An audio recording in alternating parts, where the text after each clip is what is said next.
All right, so let me give you a real day in the life of an expat parent working in Spain. This is a real schedule that I had last Friday, and it's an interesting look into what the reality is in terms of how much we actually work, or at least how much I actually work. My son woke up around 7:30. He didn't have a great night of sleep. He came to our bed at around 3 a.m. Per the course, he's 13 months, so we haven't quite nailed through the night sleeping. All good, 7:30, fine time to wake up. At 9:30 a.m., we took him to daycare. It was not a very quick or smooth morning, but that's fine. So instead of walking or biking, we decided to drive to daycare, which is about 5 minutes, and we dropped him off for the day. At 10 a.m., we had to drive down to Cunit, which is 2 towns south of us, so that we could handle some paperwork for our registration and our existence being here in Spain. Of course, it didn't work because one of our documents was wrong, so it was a fail and we have to come back next week. Great. While in Cunit, we pick up my wife's mother and we take her back to Sitges with us, where we drop her off at a coffee shop where she's gonna meet friends and possibly meet up with us later. This is 12 p.m. now. From 12 p.m. to 2 p.m., my wife and I are at home and we are working. We're locked in, working on our little office outside and just working on our projects, really being able to focus without the kid, without the grandma, just locking into what we gotta do. 2 p.m. we wrap up our little work session. Wasn't too demanding of a day for me, mostly doing research for future content and future writing, and then also just waiting on some client deliverables. So it was chill, nice Friday. After our work session, we head back into town for lunch with my wife's mother. We have an amazing little steak menu del dia at a local restaurant, only 20 euros, and it was awesome. We got to hang out and catch up for a couple hours before 4 p.m., which is when we went to go pick up our son from daycare. After daycare, we all go back home and we build this new little jungle gym that we bought him. It takes a couple hours, but we're all just hanging out in the living room, the boys playing, grandma's having her time with him as well, and we're all just kind of hanging out. 6:30 p.m., I excuse myself and go outside for another hour of work while grandma and my wife prepare dinner for our son. 7:30, I take grandma back to her home in Cunit, and I get the urge to play some basketball, so I go hoop for a couple hours in Villanova, which is the town between Sitges and Cunit, and it was a great run, great workout, and good playing with the fellas. 10 p.m., I'm home, I'm showering, I'm catching up with wife, just chilling, relaxing. She goes to sleep, and then 11:30 p.m., I go back out for another hour of work. End scene. So that's it. So if you were paying attention, maybe you caught how many hours of work I actually did, and on this particular Friday, that number was 3. 3 hours of working. I would have liked to be around 5 or 6, but this isn't a super uncommon day for me, especially on a Friday, especially when there isn't too much demanding client work on my side. Now, a lot of people watching this, especially if you're from the US, you're probably thinking, what the hell? You only work 3 hours a day. How can you possibly be okay with that? How can your job be okay with that? And this isn't a mistake. This isn't a one-off. This is actually by design. The reality is that I actually like doing stuff in the middle of the day. I like having this flexibility to be able to go have lunch or to work out or to hang out with my son without being stuck to a rigid schedule of work. And that is part of why I love my life here in Spain. This is why I wanted to move here, to have this better balance, this simpler, richer life.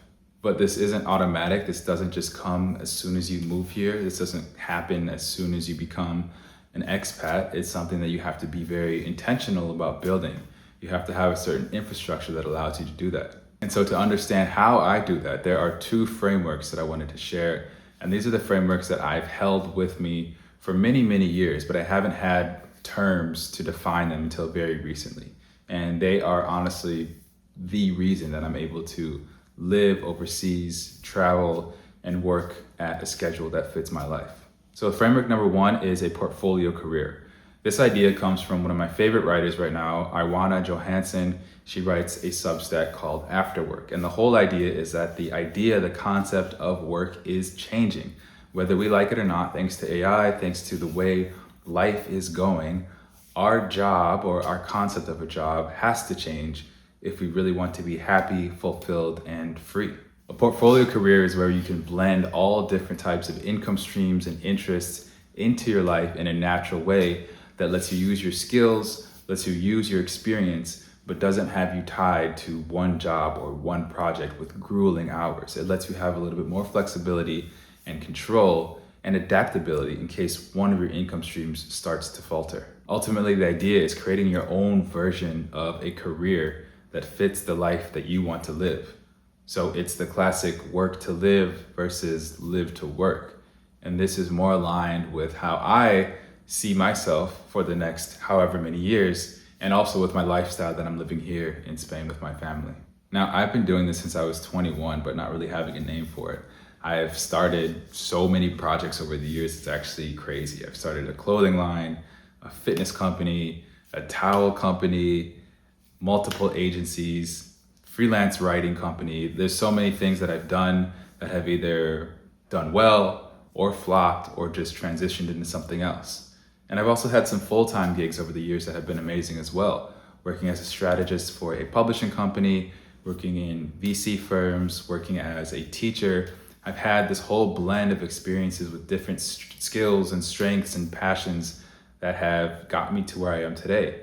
So for myself, it makes sense to have a portfolio career because I have so many things going on and so many experiences, and I don't really want to taper or lower the volume on any of them because they are all a huge part of who I am and who I see myself as. Most advice tells you to stick to one path and do that thing for 10, 15, 20 years until you are the person known for that thing.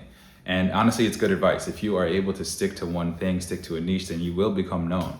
But I was never that fortunate to have that foresight to be able to stick to one thing. And for a long time, it made me a bit anxious because I was just jumping from project to project, not really feeling stable. I had money coming in, but I didn't really have an identity. I didn't really know what to say when people asked me, what do you do? But now I realize this is actually a superpower, and having a portfolio career gives me this adaptability. Now I can say confidently all my different hyphens of what I am. I'm a writer, I'm a consultant, I am a fractional marketing director. These are all things that make up me and what I like to do and how I earn money for my family. Each piece of my career has their own job. They're all components of my career. My fractional marketing work pays the bills. This is like my baseline income.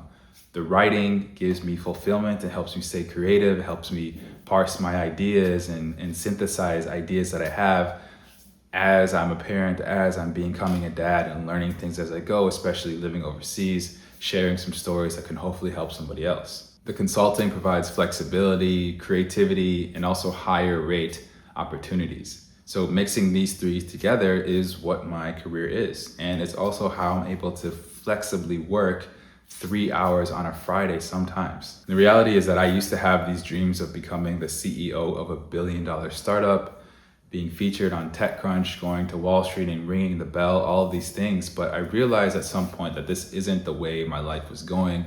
This isn't the way the actions that I was taking were gonna push me towards. Like, this is not, it just wasn't in the cards for me. And I've accepted that. Now that I'm a father, I think I've really had this perspective shift that instead of that life, which I see now is very busy, full of back-to-back calls, lots of stress, lots of responsibility, I could just chill. I can have a life where I can focus on my family, have time to do the things that I want to do, explore my creativity, explore my interests, and still have time to be around the people that I love. So that's the framework number one. And as a new European dad, that's just how I want to live my life.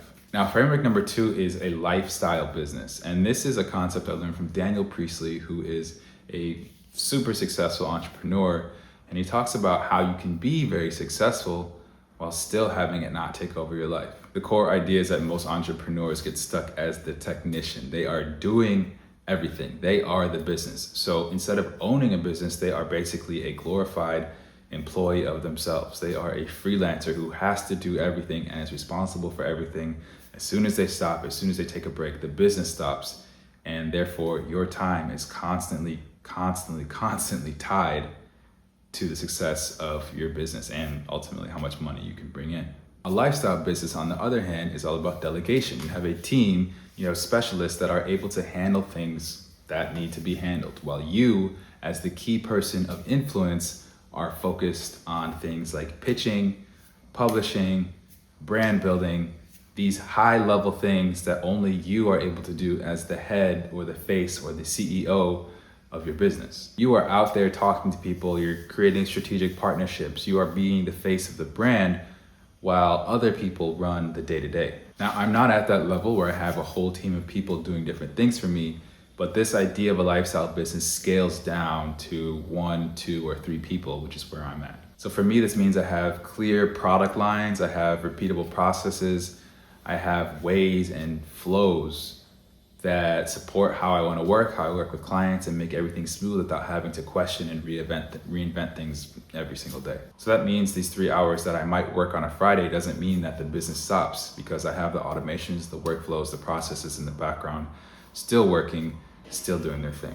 This idea of a lifestyle business just made so much more sense for me, especially when I became a father, because this idea of a TechCrunch billionaire founder, it doesn't really align with how I see myself showing up every day. Now, if you want to live a life like the one I just described in terms of career and being able to have flexibility with your work, and you also maybe want to live in somewhere cool like Spain or Italy or France, you have to be intentional, and this is work that you have to do before you leave. So I'm going to tell you the 4 steps that you have to do before you leave if you want to try and set something up like this for yourself. Step 1 is to build the portfolio before you actually need it. So if you have a full-time job, start that side project. Begin to think about what interests and passions you have and how you might be able to monetize it. There is unlimited content online that tells you how to take and package your passions and interests into something that people will pay for. Start doing that before you have the desperation of needing that thing to make money. Use it as a side project and have a long-term goal just to start working on it every day, a little bit, a little bit, a little bit.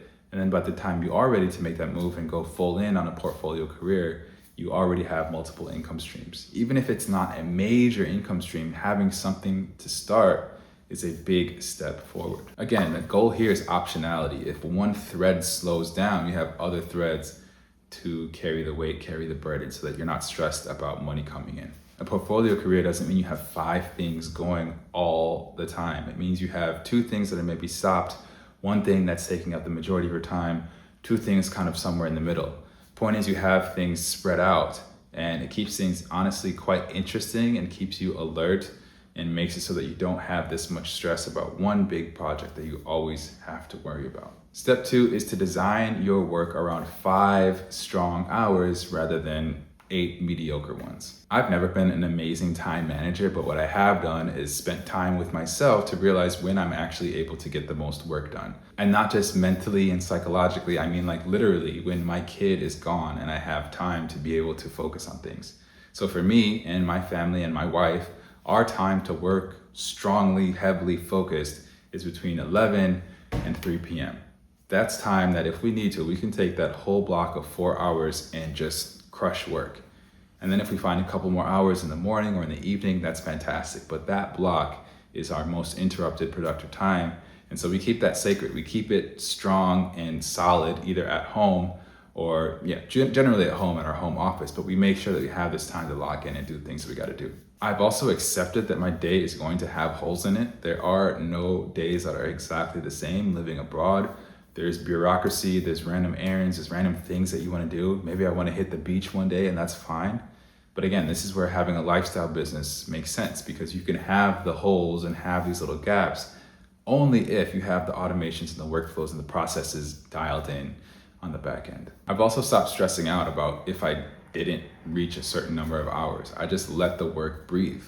And this is, again, the nature of my work, and I've been doing this long enough so that my clients trust me and I'm able to have a grasp of the work that I'm doing. But honestly, just having this unattachment, being a little bit more unattached to my work. It's also kind of just happens when you move to Europe. You don't feel like you're in the rat race as much. You don't feel like you have to earn as much money just to keep up with the Joneses. You're honestly just chilling. You are living your life and then you're also working. You're not just living to work. It's pretty nice. It's a nice blend. Some weeks and some days I might honestly work more than I would at a normal 9 to 5. And then other weeks I'd work way less, but it's this balance.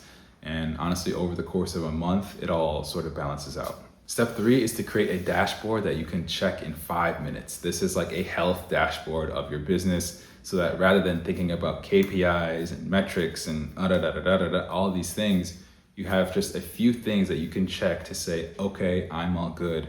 Let's get back at it tomorrow. For me, this is very simple. A few things: cash in the bank, active clients, status of current projects, runway for the next month, and leads in terms of conversations that I'm having that will potentially turn into work. Once I check those at the end of usually every day, sometimes every other day, it gives me the peace and the tranquility to know that things are fine, that I don't have to stress so much. And of course, stress still happens. It's still work. There are still deliverables. There's still a bunch of mess going on. But this practice of having this simple dashboard just kind of takes me out of the work a little bit and just lets me know that all is good. We can just continue and get back at it tomorrow. The goal is to simplify. The goal is to focus on the things that matter rather than trying to focus on all of the things at the same time. Step 4 is to schedule a slow meal every week, minimum. I had this lunch today with my wife and her mom, and this is very normal to have at least one of these every week. And honestly, this is the point of why I have a portfolio career, why I'm building a lifestyle businesses, so that I can enjoy.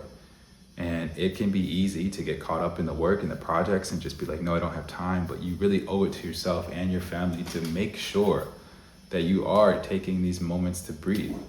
Maybe it's a meal, maybe it's going down to the beach, maybe it's taking a short trip out of town. But once a week, I find that as an expat living here, I want to explore, and I need these moments to just feel secure and feel happy about my decision and with my life here. There's always something here, and it's great. There's always times when you want to just go walk around the city center. Maybe you just want to go down and walk through the street. Maybe you want to hit up the new cafe down the road. There's always something. And that's the beautiful part about living abroad, about having this expat life, is that it's all new, that it's all fresh, and it makes you want to explore. I find myself with this shock and awe of a child sometimes when I see an amazing building or I see an interesting looking road. Like, these are the reasons why I came here. And so to not explore those and to not go into those at every opportunity seems kind of silly. So the reality is that your relationship with work is absolutely going to change if you are going to move out of your country, especially to this area of Europe that I'm in like the Mediterranean, where the pace is just very different than it is from the UK or the US. You're gonna still work, you're still gonna be able to get things done, but you're not gonna have this attachment to your work like you used to have. And for me, this has been fantastic. It's let me focus on myself, let me focus on my family, and enjoy this beautiful place that we've chosen to live. And so if you're a go with the flow type of person like I was, maybe you're gonna need to add some more rigidity, some more processes, more frameworks. And if you are the opposite, if you're very structured, you're gonna learn how to add some flow and some just it's all good vibes to your day-to-day, because you need that balance if you really wanna make it all work. You can make it work, keep that in mind. No matter who you are, I really believe that you can make it work. You just have to be creative about how you structure your work, your career, how you think about work as a concept, how you tie it to your identity, and being intentional about building this infrastructure so you can live the life that you've honestly always wanted to.